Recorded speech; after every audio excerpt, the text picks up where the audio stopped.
Selamat bergabung kembali di channel Pinata. Aset suatu bisnis, sumber pendanaannya dapat berasal dari hutang maupun modal sendiri.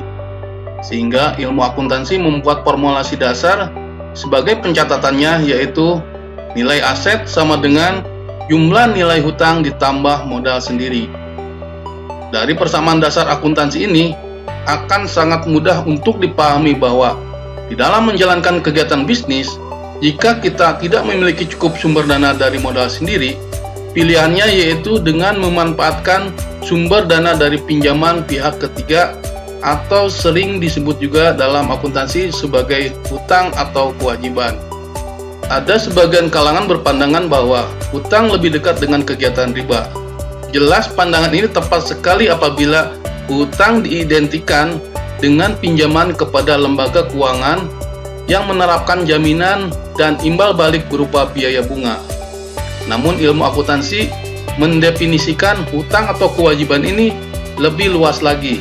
Selain hutang kepada lembaga keuangan tersebut, ada juga transaksi keuangan yang dicatat dan dikelompokkan sebagai hutang atau kewajiban.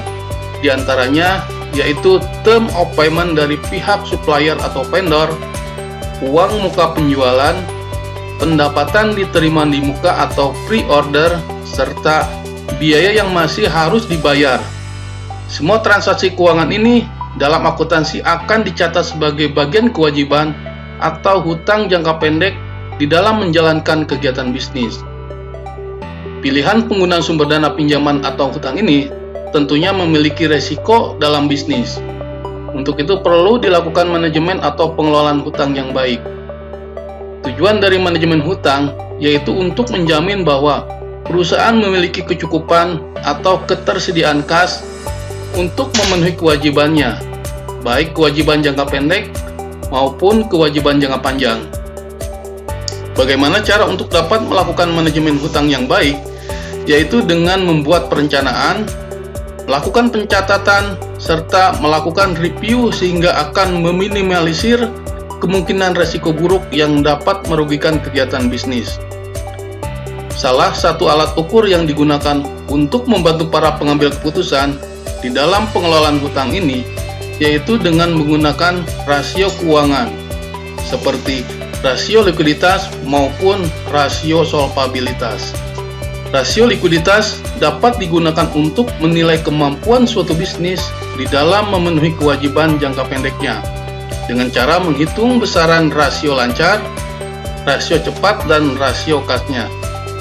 Sedangkan rasio solvabilitas dapat digunakan untuk menilai kemampuan suatu bisnis di dalam memenuhi seluruh kewajibannya, baik kewajiban jangka pendek maupun kewajiban jangka panjangnya, dengan cara menghitung besaran rasio hutang terhadap modal maupun besaran rasio hutang terhadap aset.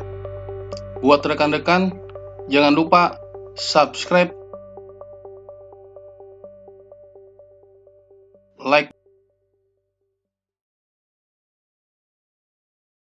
dan komen.